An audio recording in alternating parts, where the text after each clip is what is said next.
Квартальна сышоў з Дынама, што вельмі раззлавала заўзятараў. За Іванам Біёнчыкам прям падчас матчу сачыў міліцыянт. І як у Мінску адбыўся футбольны турнір, у якім прынялі ўдзел вагнера. Гэта ютуб-канал Часнок, меня зовут Ярослав Писаренко, вітанкі ўсім. Рушым наперад. Ну что, звольнили Квартального? Уже з'явилася офіційна інфа, що тренер покинув клуб. Коли я правильно розумію ситуацію, ген-менеджмент клуба домогся свайго. Дмитрия Квартального хотели звольнити уже давно, падчас матчаў у плей-офф, атрымалася толькі зараз. Напэўна, справедліва сказаць, што пры гэтым трэнеры мы ўбачылі найлепшую Дынамо ў сваёй гісторыі. Ну і Квартальны карыстаўся вельмі вялікай павагай сярод заўзятараў. Але кіраўніцтва народнай каманды меркаванне народа не цікавіць нібыта. Зрабілі ўсё па-свойму. Пры гэтым у трэці заўважылі адну даволі дробную, але на мой погляд вельмі істотную дробязь. Як клуб у соцсетках падаў на віну пра сыход Квартальнага. Спачатку яны напісалі так: тэрмін дамовы з трэнерам выйшаў, бла-бла-бла, ён працягне кар'еру ў іншым клубе. Але праз пару хвілін з'явіўся іншы тэкст з крыху іншымі акцэнтамі. Там было ўжо напісана, што прайшла запланаваная сустрэча з трэнерам, і той сказаў, што прыняў прапанову узначаліць іншы клуб. То бок у першым варыянце проста скончыўся тэрмін дамовы, у другім гэта сам Квартальны ўжо паставіў перад фактам клуб, што ён сыходзіць. Што вось нібыта ён прамяняў Дынамо на Лакаматыў. Як яно тут было на самой справе, невядома. Але заўзятараў такое стаўленне да тренера зачапіла. Это прям фу, никакого уважения к тренеру, как будто обиделись. Обиделись на то, что сами не предложили ему остаться. Я в шоке от такого поста. Уважение к ним ушло в ноль просто. Ну вот, опять во всем виноват Квартальнов. Клуб даже красивый пост со словами благодарности состряпать не смог. Тьфу. К сожалению, даже здесь руководство клуба не может признать, что Дмитрий Вячеславович — это лучшее, что с ними было за эти годы. Не руководство, а именно такой главный тренер. Лучше просто написать «Ай-ай, какой плохой, а мы что хотели». Какое же позорище. И так от поста неприятное послевкусие было, а теперь, когда выяснилось, что его еще и редактировали, вообще все цензурные слова пропали. Как вещать о солдаутах, так мы с радостью. Искренне поблагодарить за это тренера. Кто он такой вообще? Более ужасный и канцелярский текст и придумать сложно. Лицо крепкого менеджмента, оно такое. Добро пожаловать на дно таблицы. Конечно, далеко не факт, что мы увогуле калі-небудзь даведаемся, адкуль пайшлі гэтыя ўсе канфлікты, чаму да Квартальнага пачалось такое стаўленне. У меня есть только невялічкая тэорыя, ці нават, напрамак, адкуль гэта можа быць. Магчыма, Квартальнага хацеў праціснуцца ў клуб мацней уплываць на працэсы. Памятаеце ж часы, калі яго сын, хакейны агент, наблізіўся да клуба і вырашаў праз бацьку свае там пытаннічкі. Канешне, беларуская мафія вельмі хутка паставіла яго на месца і шляхам арышту намікнула, што тут кормяцца ўжо іншыя людзі. Дапускае, што Каркоцкі, Баскаў і іншыя проста баяліся, што расійскі трэнер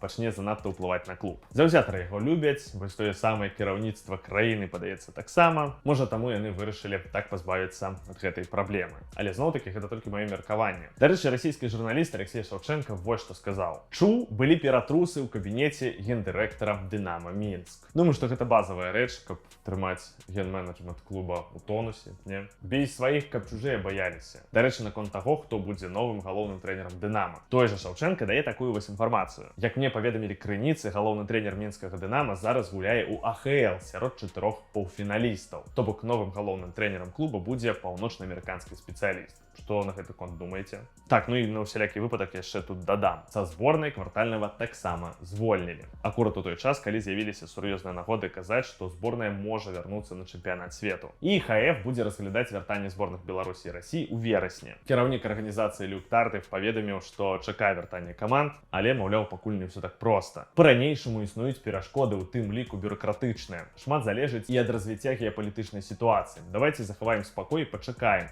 Прадказаць тэрмін складана. У верасні у нас адбудзецца важны кангрэс, дзе мы гэта абмяркуем. У дынаміцы сённяшняй сітуацыі падаецца, што шансы на вяртанне беларускай зборнай нібыта ёсць. Вось расейцаў, на мой погляд, наўрад ці вярнуць. Складана ўявіць сабе, што на чэмпіянаце свету 27-го года будуць гуляць і зборная Украіны, і зборная Расіі. Калі нават вайна скончыцца заўтра, it's impossible. А вось беларусы, насамрэч не здзіўлюся, калі вось гэты бан для іх скасуюць. Таму паглядзім. Тут чарговы беларуска-расійскі турнір адбыўся. Гэтым разам футбольны турнір сярод фанатаў. Нават не так. 23 мая в городе-героя Минске состоялся футбольный турнир среди фанатов Кубок Единства. Эта публикация была у суполцы фанатов Минского Динамо. Сярод удзельнікаў на турнир приехали никто иные, як ветераны Вагнер. Ну, короче, у них там все в таким духу. Видос у посте выглядает так. Время тяжелое, когда наши братские народы хотят постоянно как-то рассорить, разделить. Мы заявляем твердое и решительное нет. Пусть будет весь мир против нас, но мы победим, обязательно победим и выстоим. Такая вот движуха у Минску. И саундтрек у тым відосі таксама заценіце. На защите рвов отчизны молодой электорат воспитала хулиганов, бой идет русский фанат.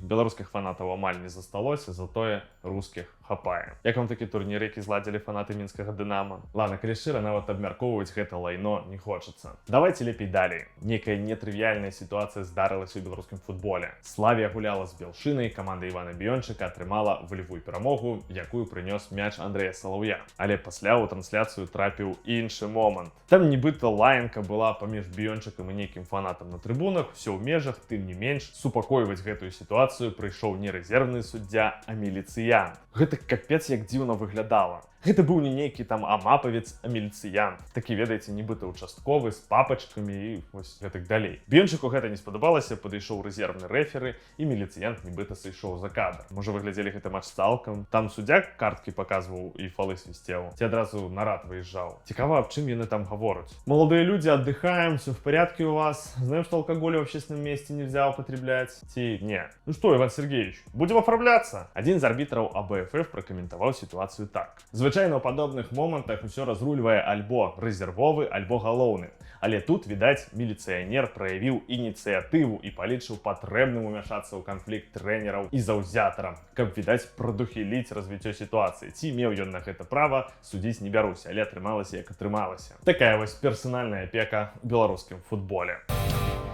Что яшчэ дадаць? Кельцы Артёма Каралька сталі чэмпіёнамі Польшы па гандболе. Ну а беларус стаў лепшым лінейным у лізе. Што не дзіва, бо Каралёк на сваю пазіцыю ўвогуле ледзь не лепшы ў свеце. Арына Сабаленка кваліфікавалася ў чвэрцьфінал Ролан-Гарос. І вось толькі ўдумайцесь, яна ўжо 14 раз запар выходзіць у чвэрцьфінал турніра Вялікага Шлема. Сабаленка стала першай тэнісісткай з часоў Сірэны Уільямс, хто дасягнуў такога выніка. Ну і яшчэ беларуская тэнісістка 12 раз у сезоне абгуляла суперніцу з топ-20. Яе баланс супраць гульцоў такога ўзроўню 12-1. Адзіную паразку, калі памятаеце, Сабаленка пацярпела ад прадстаўніцы Казахстана Алены Рыбакіны ў фінале Australian Open. Пасля чарговай перамогі на Ролан-Гарос яна вырашыла танчыць і паказала свету рухі а-ля Майкл Джексон. Конечно, умее Сабаленка даць шоу, але і пэўны хейт умее збіраць. Марына Ментусова, вядучая звычайнай раніцы, вот што сказала. Калі ты супрацоўнічаеш з расійскімі кампаніямі, ты літаральна суудзельніца гэтага рэжыму. Паглядзець звычайны вечар можна па спасылцы ў апісанні. Там будзе меркаванне па Сабаленцы. А ў мяне на гэтым все. Пока.